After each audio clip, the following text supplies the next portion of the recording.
बघा मित्रांनो, मी रस्त्याने चाललो होतो. बघा या ठिकाणी माझ्या मागे तुम्ही रस्ता बघताय आणि या ठिकाणी मला एक आश्चर्यचकित घटना दिसली, ती तुम्हाला मी दाखवतो. ती तुम्ही चांगली म्हणा किंवा वाईट म्हणा, हे बघा तुम्हाला मी दाखवतो. तर मी जवळजवळ माझ्या घरापासून 4 किलोमीटर अंतर लांब आलो आहे आणि या ठिकाणी बघा मला काय दिसलं आहे, बघा तुम्हाला दाखवतो. ते बघा आदर्श. हा बघा दारू पिणारा कसा हुशार होता बघा, दारू पिली आणि अशा बाटल्या लावल्यात.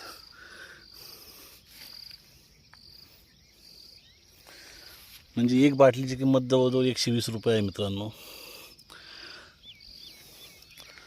बघा आदर्श. मला त्या मित्रांना सांगायचं, मित्रांनो दारू पिऊ नका. मी सकाळी 6:30 वाजता रस्ता उभा आहे या ठिकाणी मला ते चित्र दिसलेलं आहे.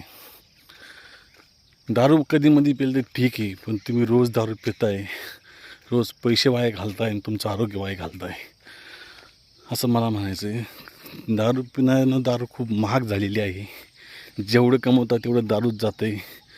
तुमच्या मुलाबाळांना पैसे द्या, त्यांचा आनंद त्यांना आनंद द्या, हेच खूप महत्त्वाचं आहे.